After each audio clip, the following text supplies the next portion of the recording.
નમસ્કાર મિત્રો. તો ચાલો આજે આપણે કંઈક એવું જોઈએ જે સીધું હૃદય સોંસરવું ઉતરી જાય. આજના આ વિશેષ પરિચયમાં આપણે ગુજરાતી સાહિત્યની એક અત્યંત શક્તિશાળી કૃતિ અશોકપુરી ગોસ્વામી રચિત 1994ની માસ્ટરપીસ નવલકથા કૂવો વિશે વાત કરવાના છીએ. આ સુંદર એનિમેશન જેવા ચિત્રો સાથે આપણે સમજીશું કે આ માત્ર કોઈ વાર્તા નથી, પણ ખેડૂતોની વેદના અને એક સ્ત્રીના અદ્ભુત સ્વાભિમાનની જીવંત દાસ્તાન છે. તો ચાલો કૂવો અશોકપુરી ગોસ્વામી કૃતિ પરિચયમાં ઊંડા ઉતરીએ. આજની આપણી આ સફરના મુખ્ય પડાવો કંઈક આવા રહેશે. પહેલું, મૂળ અને વાસ્તવિકતા. બીજું, કંકાશીય કૂવો અને અન્યાય. ત્રીજું, દરિયા એટલે કે નારી શક્તિનું પ્રતીક. ચોથું, નવો કૂવો અને સંઘર્ષની પરાકાષ્ઠા. પાંચમું, કાવ્યાત્મક ન્યાય અને વિજય. અને છેલ્લે સાહિત્યિક પ્રદાન અને સન્માન.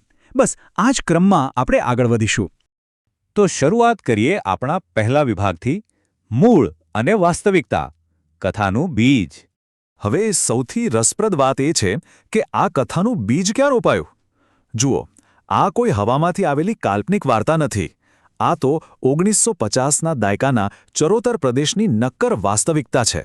ખુદ લેખક અશોકપુરી ગોસ્વામીના પોતાના પારિવારિક ઇતિહાસ સાથે આ કથા જોડાયેલી છે. વાત એમ છે કે તેમની વડીલોપાર્જિત જમીન પર આવેલો એક કૂવો પૂરા 10 વર્ષ સુધી બંધ અને સાવ સૂકોભટ પડ્યો હતો. આ જ વેરાન કૂવો અને વડવાઓએ વેઠેલી પીડા આ કથાનો આત્મા બની ગયા. લેખકે પોતે બહુ જ સરસ કહ્યું છે કે આગ મેરી ન સહી, ઇસકા ધુઆં મેરા હૈ. ખરેખર આ વાક્ય જ ઘણું બધું કહી જાય છે. આ બંધ કૂવાને જોઈને લેખકના મનમાં એક જબરદસ્ત ક્રાંતિકારી વિચાર આવ્યો. એવો પ્રશ્ન થયો કે ધારો કે પુરુષોની ગેરહાજરીમાં કે તેમની નિષ્ક્રિયતા સમયે જો લેખકના દાદીમાએ એ બંધ કૂવાની જવાબદારી પોતાના માથે લીધી હોત તો? બસ આ જો અને તોના વિચારમાંથી જ આ નવલકથાનો આખો નારીવાદી દૃષ્ટિકોણ ઊભો થાય છે. કથાનું સુકાન પુરુષોની લાચારીમાંથી ખસીને સીધું એક સ્ત્રીના મક્કમ અને સક્રિય પગલા તરફ વળી જાય છે. છે ને કમાલની વાત? હવે પહોંચીએ વિભાગ 2 પર. કંકાશીયો કૂવો, અન્યાયની પરાકાષ્ઠા. ચરોતરના ગામડાની રાજનીતિ અને શોષણની વરવી વાસ્તવિકતા સમજવી હોય ને તો આ કંકાશીયો કૂવો સમજવો પડે. કંકાશીયો કૂવો એટલે એવો કૂવો જ્યાં પાણી ઓછું અને ઝઘડા વધારે ઉલેચાય છે. જ્યારે એક જ કૂવાની માલિકી સહિયારી હોય ત્યારે ગામનો તાકાતવર વર્ગ નબળા ખેડૂતને કઈ હદે નીચોવી નાખે છે તે આ કૂવો બરાબર દર્શાવે છે. અને આ સહિયારા કૂવાની વહેંચણી કેટલી વાહિયાત અને વિચિત્ર હતી એ જરા જુઓ. ગામના મુખીનો માત્ર 1/3 એટલે કે ત્રીજો ભાગ છે, જ્યારે આપણા મુખ્ય પાત્રો ડુંગર અને તેની પત્ની દરિયાનો 2/3 ભાગ છે. એટલે કાયદાની રીતે જોઈએ તો ડુંગરનો હક વધારે છે, બરાબર ને? પણ વાસ્તવમાં આવું થતું નથી. સત્તા અને પૈસાના નશામાં ચૂર મુખી આખા કૂવા પર દાદાગીરીથી કબજો જમાવી બેસે છે. પેલો ન્યાય અને ભાગબટાઈ તો જાણે માત્ર કાગળ પર જ રહી જાય છે. સત્તાનો અહંકાર માણસને કેટલો હદે ક્રૂર બનાવી શકે છે એનો આ ઉત્તમ નમૂનો છે. મુખીના અત્યાચારો કેવી રીતે વધે છે એનું ક્રમ સમજીએ. પહેલું તો ડુંગરના ખેતરમાં ઊભો પાક પાણી વિના બળી જતો હોય તો પણ મુખી પોતાનો કોષ છોડવા દેતો નથી. બીજું, જો એન્જિન કે પાણીનો પંપ ચાલુ કર્યો હોય તો તે જબરદસ્તી બંધ કરાવી દે. અને ત્રીજું તો હદ વટાવી દે છે. મુખી પોતાના સાગરીતો ત્રંબક શેઠ અને ડાભી પગીને મોકલીને ડુંગરને સતત ધમકાવે છે અને બહેરમીથી માર પણ મરાવે છે. ડુંગર બિચારો સીધો સાદો માણસ, તે આ બધું જ મૂંગા મોઢે પી જાય છે. તો અહીંથી શરૂ થાય છે આપણો વિભાગ 3, દરિયા, નારી શક્તિનું પ્રતીક. મિત્રો, જ્યારે અન્યાય માઝા મૂકે ને ત્યારે સહનશીલતા પણ એક દિવસ બળવામાં ફેરવાઈ જાય છે. અહીં પતિ પત્નીના સ્વભાવનો જે તફાવત છે તે એક બહુ જ સુંદર રૂપક દ્વારા સમજી શકાય છે. ડુંગર જાણે એક વૃક્ષનું નિષ્ક્રિય થડ છે જે બહારથી મોટું દેખાય છે પણ બધા જ અત્યાચાર ચૂપચાપ સહન કરે છે. જ્યારે તેની સામે તેની પત્ની દરિયા એ વૃક્ષના જમીનમાં ઊંડે સુધી ગયેલા અદૃશ્ય પણ અત્યંત મજબૂત મૂળિયા છે. તે જ આખા પરિવારને મુશ્કેલીમાં ટકાવી રાખે છે અને પોતાના ડરપોક પતિની આંખોમાં સ્વાભિમાનનો તિખારો પણ તે જ જગાડે છે. હવે પ્રશ્ન એ થાય કે દરિયાને આટલી બધી હિંમત મળે છે ક્યાંથી? જવાબ છે તેના માતૃપ્રેમમાંથી. દરિયા પોતાના વહાલસોયા દીકરા મફતને મોટો થતો જુએ છે અને મનોમન એક અફર નિશ્ચય કરે છે. તે નક્કી કરે છે કે જે ગુલામી અને શોષણ તેના પતિએ અને વડવાઓએ 3 પેઢીઓથી વેઠ્યા છે તે તેની આવનારી પેઢી તો ક્યારેય નહીં જ વેઠે. પેઢીઓથી ચાલ્યા આવતા અન્યાયના આ વિષચક્રને તોડી પાડવા માટે એક સાધારણ માતા રણચંડીનું રૂપ ધારણ કરે છે. અને હવે આપણે આવીએ છીએ સૌથી રોમાંચક એવા વિભાગ 4 પર, નવો કૂવો, સંઘર્ષની પરાકાષ્ઠા. બસ અહીંથી કથા તેની ચરમસીમા પર પહોંચે છે. આ શબ્દ જુઓ, અગરાજ. આખી નવલકથાનો આ સૌથી ઐતિહાસિક અને રૂવાડા ઊભા કરી દે તેવો વળાંક છે. દરિયા આખા ગામ વચ્ચે જાહેરમાં એક બોલ્ડ ઘોષણા કરે છે કે હવેથી મુખીના તે સહિયારા કૂવાનું એક ટીપું પાણી પણ તેમના માટે હરામ છે, અગરાજ છે. આ કોઈ નાનો સૂનો નિર્ણય નહોતો. આ એવો નિર્ણય છે જ્યાંથી પાછા ફરવાની કોઈ જ ગુંજાઈશ નથી. આ માત્ર પાણીનો ત્યાગ નથી, પણ વર્ષોથી થતા શોષણના મોડા પર મારેલો તમાચો અને સંપૂર્ણ બહિષ્કાર છે. પણ મિત્રો, આવો નિર્ણય લેવો સહેલો છે, પાળવો બહુ આકરો. પોતાના આ નિર્ણયને સાબિત કરવા કેટલો કપરો સંઘર્ષ કરવો પડે છે તે જોઈએ. સૌથી પહેલાં તો મુખીની તમામ દમનકારી શરતોને લાત મારવી.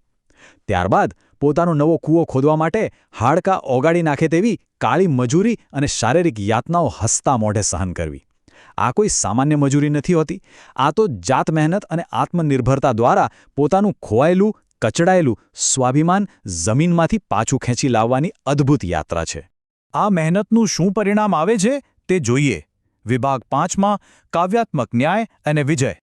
એક વાત તો નક્કી છે કે રાત ગમે તેટલી કાળી હોય, સવાર તો પડે જ છે. અહીં સૌથી મહત્વની વાત એ છે કે જ્યારે માણસની નીતિ સાચી હોય અને મહેનત કઠોર હોય, ત્યારે આખું બ્રહ્માંડ તેને ન્યાય અપાવવા કામે લાગી જાય છે.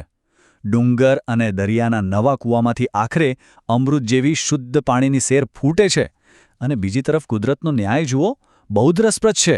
પેલા શોષણ કરનારા ત્રંબક શેતને લકવો મારી જાય છે અને અત્યાચારી મુખીના 2 પગ ભાંગી જાય છે. છેવટે સત્ય અને કચડાયેલા વર્ગનો જ ભવ્ય વિજય થાય છે.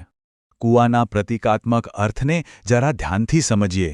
આ શીર્ષક કૂવો એ માત્ર જમીનમાં ખોદેલો કોઈ ખાડો કે પાણી કાઢવાનો સ્ત્રોત નથી રહ્યો. તે હવે એક નાના ખેડૂતની આશા બની ગયો છે. તેના અસ્તિત્વનો આધાર છે. અન્યાય અને શોષણ સામેનો સૌથી મોટો મજબૂત બળવો છે. અને સૌથી વિશેષ તો તે ખેડૂત અને એક નારીના અડીખમ આત્મસન્માન અને ખુદદારીનું જીવતું જાગતું પ્રતીક છે. આ ખરેખર એક અવિસ્મરણીય વિજયગાથા છે.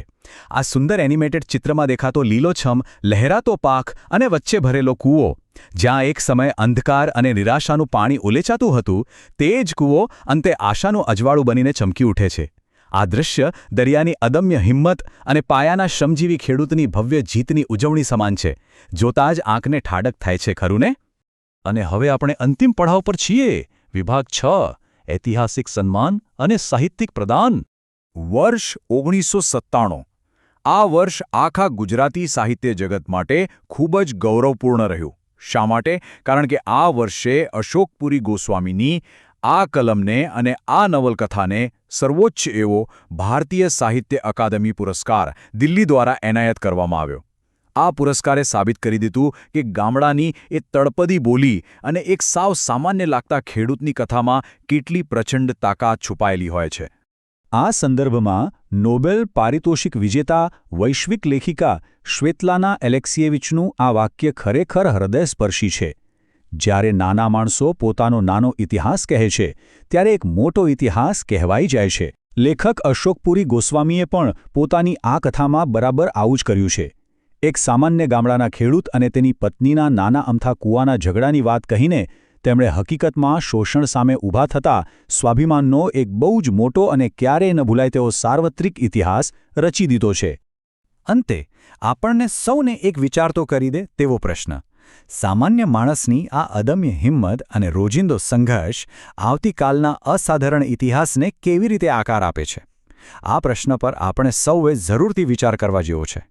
આજે આપણે આ પ્રસ્તુતિ દ્વારા અશોકપુરી ગોસ્વામીની ઉત્કૃષ્ટ કૃતિ કૂવોના પાત્રો, તેમનો અદ્ભુત સંઘર્ષ અને તેની વિજયગાથાને ઊંડાણથી સમજવાનો પ્રયાસ કર્યો. જો તમને આ પરિચય ગમ્યો હોય અને ભવિષ્યમાં પણ આવી જ રસપ્રદ સાહિત્યિક માહિતી જાણવી હોય તો મારી ચેનલ ગુજરાતી સાહિત્યને જરૂરથી સબસ્ક્રાઇબ કરો અને આ માહિતીસભર પ્રસ્તુતિ તમારા મિત્રો અને સ્નેહીજનો સાથે ચોક્કસ શેર કરો. ફરી મળીશું એક નવા અને રોમાંચક વિષય સાથે. ત્યાં સુધી આવજો.